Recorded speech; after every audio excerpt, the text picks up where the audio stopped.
Hello everyone and welcome back to my channel radiology tutorial. आज की video में हम डिस्कस करेंगे रेडिएशन क्वांटिटीज़ एंड यूनिट्स के बारे में। So let's start the video. First बात करते हैं हमारी यूनिट ऑफ एक्टिविटी की। अगर हम रेडियो एक्टिविटी की बात करेंगे तो ये क्या करते हैं, मेजरमेंट करते हैं हमारी एक्टिविटी जो होती है एक रेडियो एक्टिव सोर्स की। The number of nuclear decay per second is known as activity. अगर हम इसके एसआई यूनिट की बात करेंगे तो वो क्या है, हमारी बैक्यूरल है और 1 becquerel is equals to 1 disintegration per second. Old unit की बात करेंगे तो हमारी क्या थी, क्यूरी देखने को मिली थी। और जो हमारी 1 क्यूरी थी वो किसकी इक्वल थी, हमारी 3.7 इंटू 10⁻10 डिसइंटीग्रेशन पर सेकेंड।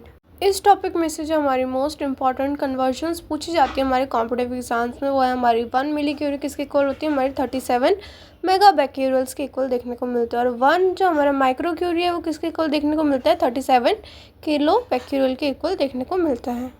अगर एक्सपोजर की बात करें, it measures the ionisation in air. तो एक्सपोजर क्या मेजर करता है, हमारा ionisation produced in the air by the X-ray और a gamma raise.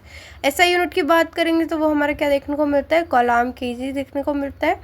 Old unit की बात करेंगे तो वो क्या थी, हमारी रोंटेजन। और 1 roentgen is equals to 2.58 into 10⁻⁻4 coulomb KG. अब बात करते हैं एब्जॉर्ब्ड डोज की। तो एब्जॉर्ब्ड डोज क्या होता है, हमारा एनर्जी डिपॉजिट पर यूनिट मास। अगर हम डेफिनेशन की बात करेंगे तो absorbed dose is the concentration of a radiation energy absorbed in the specific tissue. It is the energy absorbed पर यूनिट मास। तो बेसिकली हमारी क्या होती है, एनर्जी एब्जॉर्ब्ड पर यूनिट मास हमारी क्या कहलाती है, एब्जॉर्ब्ड डोज। ऐसा यूनिट की बात करेंगे तो इसकी तो क्या होता है, ग्रे। और 1 gray is equals to 1 joule KG देखने को मिलता है। ओल्ड यूनिट की बात करें एब्जॉर्ब्ड डोज की तो वो क्या थी, हमारी रेड थी। और 1 gray is equals to 100 rad और 1 rad is equals to 0.01 gray. अब बात करते हैं इक्विवेलेंट डोज की। तो इक्विवेलेंट डोज क्या कैलकुलेट करते हैं, amount of type of radiation और बायोलॉजिकल उसके इफेक्ट।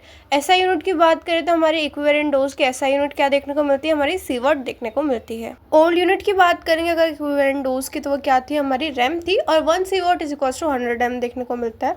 फॉर्मूला की बात करेंगे इक्विवेलेंट डोज का तो क्या था, हमारा absorbed dose into radiation weighting factor. Radiation weighting factor अगर बात करेंगे तो हमारे जैसे फोटोन हो गया, उसका रेडिएशन विटिंग फैक्टर कितना होता है, 1 होता है। इलेक्ट्रॉन्स का हमारा 1 होता है। फोटोन्स और चार्ज पार्टिकल्स का 2 देखने को मिलता है।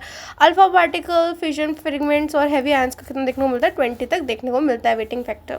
इफेक्टिव डोज की बात करेंगे तो ये क्या कंसीडर करता है, हमारे टिश्यू की सेंसिटिविटी को। और हमारा क्या होता है, बहुत यूजफुल भी होता है to express the relative risk to human.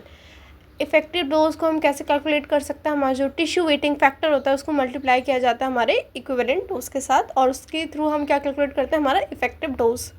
Radiation waiting factor की बात करेंगे तो बहुत सारे इंपॉर्टेंट एमसीक्यूज बन के आते हैं हमारे कॉम्पिटिटिव एग्जाम पे इस टॉपिक से।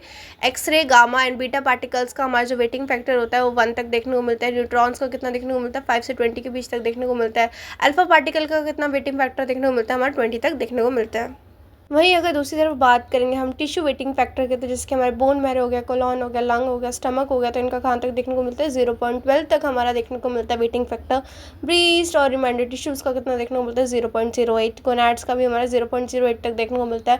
ब्लैडर, इसोफेगस, लिवर, थायरॉइड का कितना देखने को मिलता है, हमारा 0.04 तक देखने को मिलता है। Bone surface, brain, salivary gland, skin का कितना देखने को मिलता है, 0.01 तक वेटिंग फैक्टर देखने को मिलता है।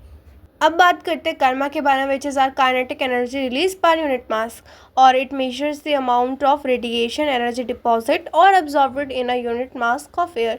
और कर्मा की यूनिट क्या होती है, हमारी ग्रे देखने को मिलती है। अगर बात करेंगे जो हमारा 1 एयर कर्मा होता है वो किसके इक्वल होता है, हमारा 114 रोंटेजन के इक्वल देखने को भी मिलता है। अब बात करते हैं एलईटी के बारे में, which is are linear energy transfer, जो कि कैलकुलेट करने में हेल्प करता है हमारी energy deposit per unit track length. इसकी यूनिट की बात करेंगे which is are kilo electron volt per micrometre. और हाई एलईटी किसका देखने को मिलता है, हमारे अल्फा पार्टिकल का देखने को मिलता है। और लो एलईटी किसका देखने को मिलता है, हमारे एक्सरेज का देखने को मिलता है। So this is a quick revision जितना भी अभी तक हमने पढ़ा, जिसकी एक्टिविटी की जो हमारी एसआई यूनिट क्या थी, बैक्यूरल थी। एब्जॉर्ब्ड डोज का क्या था, ग्रे था, which is equals to 1 joule per kilogram. Equivalent dose की बात करेंगे तो उसकी ऐसा यूनिट क्या थी, सीवॉट। और इफेक्टिव डोज की भी क्या थी, हमारी सीवॉट देखने को मिलती है। एक्सपोजर की बात करेंगे तो उसकी यूनिट क्या थी, हमारी कॉलम पर किलोग्राम। और इन सब की ओल्ड यूनिट क्या थी, जैसे कि हमारी एक्टिविटी की क्यूरी, एब्जॉर्ब्ड डोज की रेड, इक्विवेलेंट और इफेक्टिव डोज की रैम और रोंटेजन हमारी एक्सपोजर की ओल्ड यूनिट देखने को मिलती थी। So that's it for today's video. Hope so आपको वीडियो इन्फॉर्मेटिव लगे हो। एंड अगर आपको वीडियो अच्छी लगी हो, please like and share and subscribe my channel for more videos.